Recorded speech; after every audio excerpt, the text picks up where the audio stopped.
전도를 하다 보면은 어떤 분들이 그렇게 대답을 합니다. 성경의 이야기도 알겠고 또 내가 왜 구원이 필요한지도 어느 정도는 좀 감이 올 수도 있는데 제가 예수님을 직접 만나지 않으면은 믿지 못할 것 같습니다. 예수님이 정말 그렇도록 나를 원하고 나를 사랑한다면은 내 두 눈앞에 직접 나타나시겠죠 라고 그렇게 실제적으로 예수님을 초자연적으로 보고 만나고 체험하지 않으면 믿지 않겠다라고 하는 분들이 굉장히 많이 있습니다. 근데 오늘 본문 안에 등장하는 이 두 명의 제자는 예수님을 직접 만났습니다. 근데 문제는 부활하신 예수님을 직접 만났음에도 불구하고 그 만난 그 순간에는 예수님을 믿지 않았다라고 하는 것입니다. 오늘 본문 13절에 보니까 그날에라는 말로 오늘 본문이 시작이 됩니다. 이 그날이 어떤 날입니까? 그날이라고 하는 것은 어제 본문과 연결이 되어 있는데 그날은 바로 안식 후 첫날 새벽, 예수님께서 십자가에 달려 죽으신 지 3일 후인 그 새벽에 그날, 그 이야기가 계속적으로 이어지고 있는 것입니다. 그 새벽에 몇 명의 여인이 좀 급하게 예수님을 안식일 때문에 십자가에서 내리고 제대로 장사하지 못했으니까 좀 예수님의 몸도 닦고 하려고 장사를 또 예수님의 그 시체를 관리하려고 무덤을 찾아가게 됩니다. 네, 그들이 발견한 것은 빈 무덤이었고 또 천사들이 이야기를 했죠. 예수님께서는 이제 사셨다라는 그런 복된 소식을 듣게 되었습니다. 그리고 이 여인들이 9절에 보니까 다른 사람들에게, 특히 이 열한 사도와 다른 모든 이들에게 이 기쁜 소식을 알렸습니다. 그런데 정작 성경이 기록하는 것은 11절에 오히려 이 소식을 들은 사람들은 직접 가서 그 무덤을 보기도 했지만은 오히려 한탄하면서 이 여인들의 말, 그 예수님께서 부활하셨다라는 그 말을 믿지 않았다고 성경은 기록했습니다. 그래서 이 제자들이 다시 한번 뿔뿔이 흩어지게 되는데 그 와중에 오늘 본문에 등장하는 두 명의 제자가 나타나는 것입니다. 그날에 13절입니다. 그날에 그들 중 둘이 예루살렘에서 25리 되는 엠마오라 하는 마을에 가면서 이 모든 된 일을 서로 이야기하더라. 그래서 그날이라고 하는 것은 아직까지 이 주일날 예수님께서 부활하신 그 당일인 것이고, 여기 그들 중 둘이라고 하는 것은 예수님이 부활했다는 그 소식을 듣고도 믿지 아니하였던 그 제자들 중 2명인 것입니다. 이들이 예루살렘에서 25리 떨어져 있는 한 7마일 정도 떨어져 있는 엠마오라고 하는 곳에 찾아가고 있는 것입니다. 그들이 왜 엠마오에 가고 있는지는 성경은 분명히 기록하고 있지 않습니다. 이 엠마오 하는 그 지역 자체가 어디인지도 사실 저희는 정확히 알지는 못합니다. 왜냐하면 이 성경에 등장하는 것도 아니고 많은 성경학자들이 이게 어디인지에 대해서 많은 논쟁을 벌이고 있는데, 저희가 알고 있는 것은 단지 이곳이 예루살렘에서 어느 정도 가깝다라고 하는 것입니다. 저희로 따지자면은 교회에서 한 알링턴 정도 되는 것 같습니다. 그 DC 건너가기 바로 직전 그 다리 정도의 거리가 한 7마일 정도 되는 것 같습니다. 그래서 멀지 않은 이 곳에서 이 두 명의 제자가 서로 이야기를 하고 있는데, 이야기하고 있는 그 내용이 그냥 소소한 대화를 하고 있는 것이 아니라 지난 며칠간 있었던 그 모든 일에 대해서 지금 이야기를 나누고 있는 것입니다. 어떤 사람들은 이 엠마오라 하는 것이 이 두 제자의 집이었다, 그래서 그냥 집으로 복귀하는 것이다 라고 이야기하는 사람도 있고, 또 어떤 사람들은 이들이 실제로 갈릴리로 돌아가고 있다라고 이야기하는 사람들도 있습니다. 근데 분명한 것은 이들 마음 가운데 기쁨이 있기보다는 슬픔이 가득하다라는 것입니다. 이들 가운데 분명히 예수님께서 부활하셨던 그 소식이 있기보다는 근심이 있고 걱정이 있고 혼란이 있다라고 하는 것입니다. 이들이 이야기하고 있는 그 내용 자체도 뭔가 기뻐서 이야기를 나누는 것이 아니라 그 이야기를 나눴다라고 하는 그 동사를 원어로 보면은 논쟁하고 있다, 거의 이제 서로 이게 과연 무슨 일인가를 이해하기 위해서 이야기하고 있었다라는 것을 볼 수가 있습니다. 이 부활 후 아직까지 예수님을 만나지 못한 이 제자들의 상태는 그야말로 아직까지 어둠 속에서 살고 있는 것입니다. 이렇게 낙심하고 있는, 또 혼란 속에 살고 있는 두 명의 제자에게 오늘 본문 15절에 보니까 예수님께서 나타나셔서 그들을 가까이 하십니다. 오늘 본문 15절입니다. 그들이 서로 이야기하며 문의할 때 예수께서 가까이 이르러 그들과 동행하시나. 예수님께서는 낙심하고 근심하고 또 혼란스러워하고 또 예수님의 그 부활을 잘 믿지 못하는 그 사람들을 멀리하지 아니하시고 가까이 하십니다. 다가오십니다. 야, 이렇게까지 내가 했는데, 내가 천사들도 보냈고 여인들의 어떤 간증들도 있고 다른 복음서에 보면은 더 많은 것들을 예수님께서 하셨는데, 아직까지도 이 믿지 못하고 있는 이 제자들, 어떻게 보면은 한심스럽죠. 미련합니다. 정말 예수님께서 그토록 3번이나, 누가복음 안에서도 3번이나 부활하고 나서, 내가 죽고 나서 부활할 것이라고 그렇게 예언하셨는데, 많은 선지자들이 예루살렘에 죽었던 것처럼 나 또한 예루살렘을 가야 한다고 수도 없이 예수님께서 이들에게 가르쳐 줬을 텐데, 정작 이들은 아직까지 믿지 못하고 있다라고 하는 것입니다. 하나님의 말씀을 기억하지 못하고 있다라고 하는 것입니다.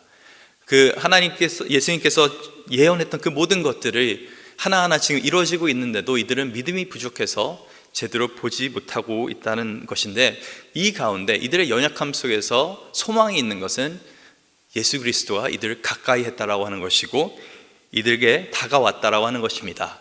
아무리 미련하고 아무리 어둠 속에 살고 있는 이 사람들 가운데도 예수님이 다가오시면은 그들의 인생이 바뀌게 된다라고 하는 것입니다. 참, 우리가 신앙생활을 하면서도 이렇게 좀 낙심될 때가 많이 있습니다. 특히 전도를 하다 보면은, 내가 진짜 공을 들이고 밥을 사주고 또 열심히 복음을 전했음에도 불구하고 이들이 이해하지 못하고 믿음 안에 들어오지 못하는 경우가 있는데, 그 경우에도 우리가 낙심하지 말아야 할 그 이유는 바로 예수님께서 가까이 계시기 때문에 그러한 것입니다. 이들의 문제는 예수님이 멀리 있어서가 아니라 이들이 예수님을 보지 못했다는 것이 이들의 문제였던 것입니다. 오늘 본문 16절을 보니까 이예수님이 이들과 동행하셨으나, 함께 걷고 계셨으나 그들의 눈이 가려져서 그인 줄을 알아보지 못하였거늘. 이들의 영적인 눈이 가려져 있던 거였습니다. 이들은 아마도 예수님을 그냥 예루살렘에서 지난 일주일간 처음으로 만난 사람들이 아니라, 이들이 이야기하고 있는 내용을 보면은 그들은 예수님이 하신 말씀들, 가르침들, 기적들을 너무나 잘 알고 있는 사람들입니다. 아마도 12 그 제자 안에는 들어가지 못했지만은 예수님을 따랐던 그 수도 없이 많은 제자들 중 1명 또 2명이었을 거라고 많은 성경학자들이 그렇게 이야기를 합니다.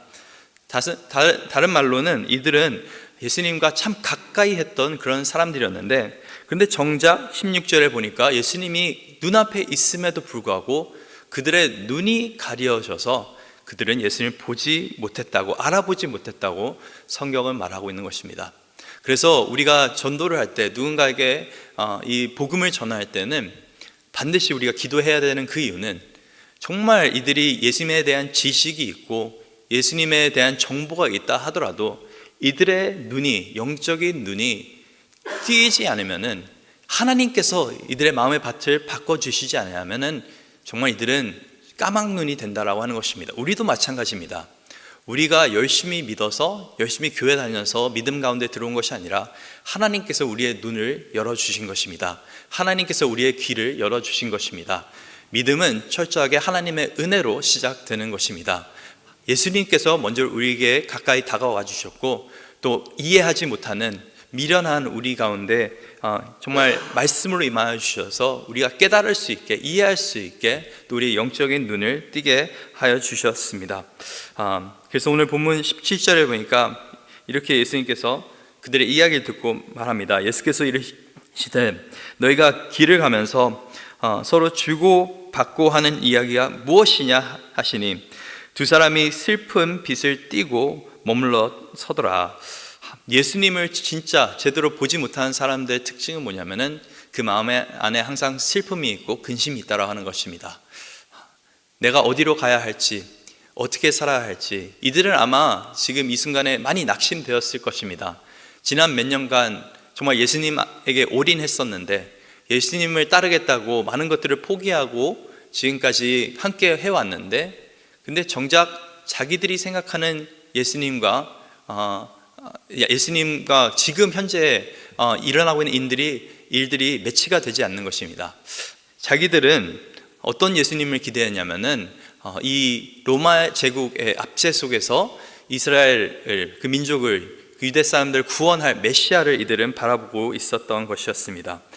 근데 정작 오늘 본문 19절에 보니까 이들이 이렇게 대답을 하는데, 나사렛 예수의 일이니 그는 하나님과 모든 백성 앞에서 말과 일에 능하신 선지자이거늘 우리 대제사장들과 관리들이 사형 판결에 넘겨주어 십자가에 못 박았느니라.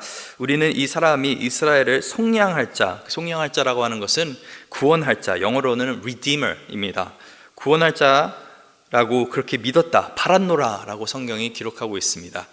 예수님께서 너희가 도대체 무슨 이야기를 하고 있느냐 물었을 때 이 사람들은, 아니 당신은 도대체 지금 예루살렘에서 일어났던 그 일들을 이해하지 못하고 보지 못했습니까? 하면서 예수님에 대한 얘기를 하고 있는 것입니다. 참 웃기죠. 왜냐하면은 이들은 너희가 그렇게 알지 못하느냐, 지금 이렇게 큰 일이 일어났는데도. 근데 정작 그 일을 알지 못하는 것은 예수님이 아니라 그 2명의 제자라고 하는 것입니다. 이들이 마음 가운데 있었던 것은 22절에 보니까 이 이스라엘을 속량할 자, 구원할 자, 우리는 이 나사렛 예수가 우리를 실제적으로 인도해 줄 그런 정치적인 리더, 또 우리를 구원해 줄 그런 사람이라고 생각했는데, 그렇게 바랬는데 정작 그러지 못했다라고 하는 것입니다. 오히려 이 사람은 오히려 십자가에 못 박혀 죽었고, 또 이뿐만 아니라 지금 이 일이 일어난 지 사흘이 지났습니다.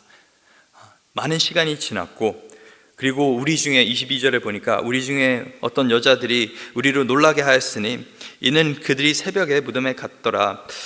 그의 시체는 보지 못하고 와서 그가 살아나셨다 하는 천사들의 나타남을 보았다 함이라. 우리 중에 함께 했던 여인들은 예수님을 봤다고 하는데, 근데 우리는 도저히 믿어지지 않는다라고 하는 것이죠. 천사들도 봤다고 하는데, 그리고 어떤 사람들은 이걸 확인하기 위해서 무덤까지 갔는데 24절에 보니까 그들이 예수는 보지 못하였다라고 성경은 기록하고 있습니다. 이들 마음 안에는 예수님은 아직까지도 지금 죽어 있는 상태입니다. 예수님은 아직까지도 지금 시체가 없어졌을 뿐이지 부활하셨을 거라는 생각조차를 이들은 하고 있지 않은 것을 볼 수가 있습니다. 그렇기 때문에 이 부활을 믿지 않기 때문에 이들은 예수님에 대한 많은 정보가 있었고 예수님의 가르침을 받았고 또 예수님을 따르기도 했지만은 이들 가운데는 기쁨도 없고 즐거움도 없고 또 목적도 없이 그렇게 방황하고 있는 것을 알 수가 있습니다. 또 사랑하는 성도 여러분, 저희가 오늘 반드시 기억해야 될 것은 예수님의 부활이 빠진 신앙은 결국에 소망이 없는 신앙이라는 것입니다. 여러분 얼마나 예수님의 부활에 대해 기뻐하시면서 살고 계십니까? 저희가 부활 주일에만 예수님의 부활을 기뻐하는 것이 아니라 매일 삶 가운데 부활에 대해서 우리가 생각하고 묵상하고 또 그로 인해서 우리가 기뻐해야 되는 줄 믿습니다. 그 이유는 뭐냐면은 이 부활의 그 능력이 에베소서 1장에 보면은 동일한 그 능력이 우리 삶 가운데 임하고 있다라고 성경은 기록을 합니다. 정말 어둠 속에서 모든 소망이 사라진 그 상황 속에서 예수님께서 부활하시고 또 원수를 이기셨고 사망을 이기셨고 또 우리 가운데 그로 인하여서 산 소망이 우리 가운데 임하게 되는 것입니다.